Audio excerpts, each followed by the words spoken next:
Morning everyone, welcome to Saurabh sir classes. और मैं हूं चीनू ठाकुर और मैं डिस्कस करने जा रही हूं आपके साथ रिसर्च का एक और टॉपिक, एथिक्स। ठीक है, हम लोग ऐसा नहीं है कि सिर्फ रिसर्च को लेकर चल रहे हैं, मल्टी टॉपिक्स मैं आपके साथ डिस्कस कर रही हूँ। जैसे जैसे जो एमसीक्यू मेरे सामने आ रहा है, जो बहुत रिपीट होते हैं, जो क्वेश्चन पिछले 4-5 सालों से रिपीट होते ही जा रहे हैं, उससे पहले भी होते थे, बट अभी जो नए ट्रेंड में है, ठीक है, उन क्वेश्चंस को लेकर मैं आपके साथ डिस्कस कर रही हूँ। तो इससे पहले मैंने ऑलरेडी बहुत सारे टॉपिक अपलोड किए हुए हैं, तो अगर आप लोगों ने वो नहीं देखे तो जरूर देख लीजिएगा। और आज के टॉपिक पे डिस्कस होगा एथिक्स पर। ठीक है, रिसर्च एथिक्स होता क्या है? एथिक्स का मतलब होता है व्यवहार, जो मानवीय व्यवहार है वो रिसर्च में कैसा होना चाहिए। ये बहुत ही ज्यादा इंपॉर्टेंट टॉपिक हो गया है आजकल, पूरा मतलब पिछले 2-3 सालों से तो ये क्वेश्चन रिपीट बन ही रहा है। तो मैं आपको दिखा देती हूँ कि किस तरह के क्वेश्चन आते हैं। अब जैसे ये क्वेश्चन है कि ethics in research is not concern with, ठीक है, नॉट कंसर्न विद। देखिए, इस तरह का जो क्वेश्चन जब आता है ना, तो कंफ्यूजन थोड़ी ज्यादा बढ़ जाती है। रिसर्च में जो एथिक्स है वो इनमें से किससे कनेक्ट नहीं करता। Claiming others ideas as one's own, किसी और के आइडिया को अपना आइडिया कहना। Political ideology of the researcher, किसी की पॉलिटिकल आइडियोलॉजी, ठीक है, इस्तेमाल करना। इन्वेजन ऑफ पार्टिसिपेंट्स प्राइवेसी, जो भी पार्टिसिपेंट्स है आपके पॉपुलेशन की, उसकी प्राइवेसी को सबके सामने रखना या उसको ढकना, इन दोनों को ध्यान में रखिएगा। ठीक है, और सेल्फ प्लेगरिज्म। अब ये जो टॉपिक है प्लेगरिज्म का, ये बहुत इंपॉर्टेंट है।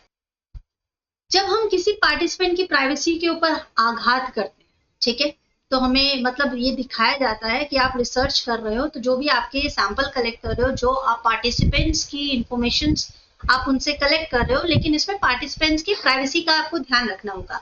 बट अगर आप उनको इन्वेट करते हो, इन्वेजन का मतलब होगा उस पर आप अटैक करते हो या उसके बारे में डिस्क्लोज करते हो, ठीक है, तो क्या ये कंसर्न है कि नहीं। और सेल्फ प्लेगरिज्म, सेल्फ प्लेगरिज्म का मतलब होता है कि मान लीजिए कि मैं एक ही टॉपिक को, जैसे मैं यहाँ पर एथिक्स पढ़ा रही हूँ आपको, अब अगली 10 क्लासेस में मैं सेम टॉपिक को आपको पढ़ाऊं, एक साल छोड़कर, ठीक है, सेम ही टॉपिक पर वीडियोस बनते चले जाए, तो उसे कहते हैं सेल्फ प्लेगरिज्म। जब मैंने अपने ही काम को बार बार आपके सामने रिप्रेजेंट किया है, तो इसमें से जो रिसर्च का एथिक्स है वो कंसर्न किससे नहीं करता।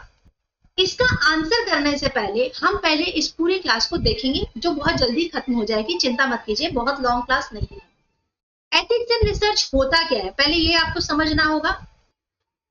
Ethics in research refers to a set of moral principles that guide researchers to conduct studies in ways that respect the rights, dignity and welfare of participants and the broader community. हम research में ethics या मानव व्यवहार को इस तरह से देखते हैं कि कुछ मॉरल प्रिंसिपल, कुछ मौलिक सिद्धांत का इस्तेमाल करते हैं, जहां पर रिसर्चर को ये ध्यान रखना होता है कि वो अपनी स्टडी करते समय जिन पार्टिसिपेंट्स का इस्तेमाल कर रहा है या जो भी वो इंफॉर्मेशन कलेक्ट कर रहा है, तो उन सबके अधिकारों का ध्यान रखना, उनकी डिग्निटी का उसको ध्यान रखना चाहिए। ठीक है, सबका वेलफेयर हो, उस रिसर्च से किसी का नुकसान ना हो। और एथिकल रिसर्च इंश्योर करता है integrity, transparency and accountability through the research process. पूरे रिसर्च प्रोसेस में जब तक रिसर्च कंप्लीट नहीं हो जाती, इंटीग्रिटी का ध्यान रखना होगा, ट्रांसपेरेंसी का ध्यान रखना होगा, और आपकी रिसर्च जो आप जिस मेथड्स को लेकर चल रहे हैं, जो सैंपल कलेक्ट कर रहे हैं, जो इंफॉर्मेशन कलेक्ट कर रहे हैं, उसका सही तरीका है कि नहीं। ठीक है, इन सारी बातों को आपको ध्यान रखना होता है। ये सारी चीजें एथिक्स में आती हैं। जैसे informed consent, participants must be fully informed about the purpose, methods, risk, benefits and their rights regarding the research. आपको पार्टिसिपेंट्स का पूरा इंफॉर्मेशन जितना आपको होना चाहिए उतना उन्हें भी होना चाहिए कि ये रिसर्चर किस तरह की रिसर्च करना चाह रहा है, इसका कारण क्या है, क्या मेथड ये यूज करने वाला है, कितने रिस्क होगा इस मेथड्स में और कितने बेनिफिट्स होंगे उनको, और उनका अधिकार है कि वो रिसर्च के बारे में सारी चीजें जाने। नेक्स्ट पॉइंट आता है कॉन्फिडेंशियलिटी। रिसर्च जो है, researcher must protect the privacy of participants and ensure that personal data is kept confidential.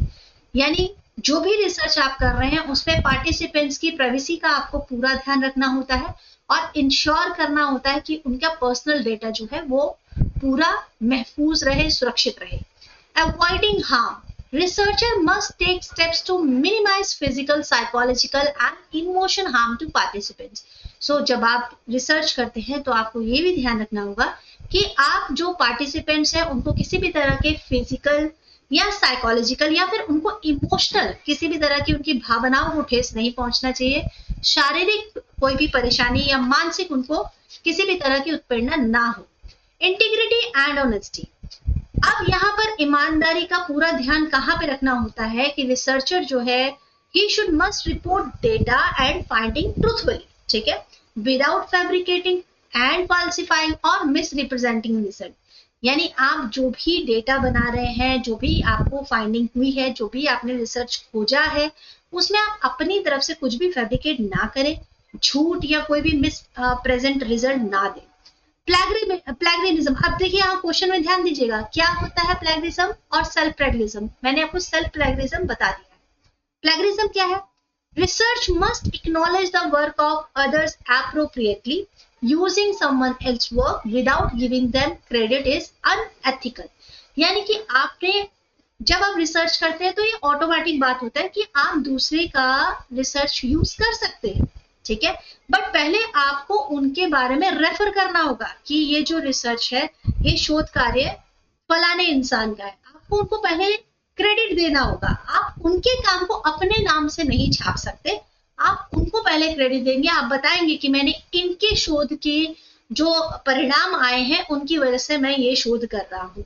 तो इस तरह से जब आप विदाउट किसी की कॉन्सेंट, विदाउट किसी की इच्छा से अपना काम करते हैं या विदाउट उनकी इच्छा से आप उनके रिसर्च का यूज करते हैं तो वो प्लेगरिज्म कहलाता है, ठीक है, जिसे नकल करना भी कह सकते हैं। नेक्स्ट आपका आता है नॉन मैलिफियंस एंड बेनिफियंस। क्या मतलब हुआ? Research should aim to good यानी beneficence and avoid causing harm यानी नॉन मैलिफिशंस। ये वर्ड इजी आपको समझ में आ ही गया होगा कि हमेशा रिसर्च का जो मुख्य लक्ष्य है वो अच्छे कारणों से ही होना चाहिए, ठीक है। वैसे तो हमेशा हर रिसर्च अच्छे कारणों से नहीं हो पाती, बट एथिक्स की बात अगर हम कर रहे हैं तो एथिकल रिसर्च वही होती है जो अच्छे परिणामों, अच्छे कारणों को लेकर की जाए। Studies should have social, scientific और practical benefits to justify the participants of individual, ठीक है। जो स्टडीज है उसको इन सारी बातों को आपको ध्यान रखना होगा। Justice, animal welfare, transparency and reproducibility. Justice, research should ensure fair treatment for all participants. आप जो भी पार्टिसिपेंट्स को अपने रिसर्च में यूज कर रहे हैं, इस्तेमाल कर रहे हैं, तो जितने भी लोग हैं आप उनको इक्वली ही हर तरह का ट्रीटमेंट देंगे, ठीक है। आप किसी से भी ये कहते हैं कि भेदभाव नहीं करेंगे, कोई भी तरह का डिस्क्रिमिनेशन नहीं करेंगे, इंश्योर करेंगे कि जो भी बेनिफिट्स मिल रहा है वो सभी को मिले, या अगर कुछ प्रॉब्लम्स हो रही हैं तो वो भी आपको बहुत ही इक्वली देखना पड़ता है, ठीक है। एनिमल वेलफेयर का मतलब है कि अगर आप किसी भी तरह का एनिमल्स का इस्तेमाल अपने रिसर्च में कर रहे हैं तो their treatment must comply with ethical guidelines that promote human treatment and minimize suffering। तो आपको बहुत ध्यान रखना होगा कि किसी भी तरह के एनिमल को नुकसान ना हो या एनिमल की वजह से किसी मनुष्य को प्रॉब्लम ना हो, और इन सारी सफरिंग्स को भी ध्यान देना होगा। ट्रांसपेरेंसी और रिप्रोडक्टिबिलिटी, रिसर्च को ध्यान रखना है रिसर्चर को कि उसके जो मेथड्स हैं, डेटा ट्रांसपेरेंट होना चाहिए, और किसी भी तरह का कुछ ऐसा नहीं है कि आप किसी की स्टडी को या किसी के शोध कार्य को डुप्लीकेट कर रहे हो या आप कॉपी करके एज इट इज सामने रख रहे हो। तो ये सारी चीजें आपकी एथिक्स में आती हैं। अब आप इस क्वेश्चन का जवाब आसानी से देख सकते हैं कि एथिक्स इन रिसर्च में इनमें से क्या कंसर्न नहीं करता। Claiming others idea as one's own, तो ये तो एथिक्स में आता है। पॉलिटिकल आइडियोलॉजी ऑफ रिसर्च, क्या राजनीतिक ध्यान, आइडियोलॉजी रिसर्चर का एथिक्स से कनेक्ट करता है क्या? बताइए। इन्वेजन ऑफ पार्टिसिपेंट्स प्राइवेसी, ये तो बिल्कुल रिसर्च से जुड़ा हुआ है, और प्लेगरिज्म भी जुड़ा है, सेल्फ प्लेगरिज्म भी जुड़ा है और प्लेगरिज्म भी जुड़ा है। तो आपको क्या लगता है राइट आंसर क्या हो जाएगा? मुझे अब श्योर है कि कम से कम 10 में से 10 लोगों ने तो पक्का राइट आंसर दे ही दिया होगा। बिल्कुल, political ideology of the researcher, ये आपका आंसर यहाँ पर सही होगा कि वो किसी भी तरीके से यहाँ पर नहीं जुड़ा हुआ है आपका पॉलिटिकल आइडियोलॉजी से, ठीक है, ये आपका आंसर होगा। So this is all about ethics in research. I guess कि आपको इससे रिलेटेड सारी इंफॉर्मेशन मिल गई होगी और किसी भी तरह की कंफ्यूजन अब रिसर्च को लेकर या एथिक्स को लेकर नहीं होगी। मैं मिलूंगी जल्दी ही आपके साथ एक नए टॉपिक को लेकर। आई होप कि आपको क्लास अच्छी लग रही होगी। अगर क्लास अच्छी लगे तो लाइक का बटन जरूर दबाइएगा। Thank you so much. Will meet soon in our next class with new question, with new theory, ठीक है। और उम्मीद करती हूँ कि अगर आपने सब्सक्राइब अभी तक नहीं किया है तो सब्सक्राइब जल्दी से ही दबा दीजिए बटन, क्योंकि जनरल पेपर जो है वो पूरे इंडिया में सबका कॉमन पेपर आता है।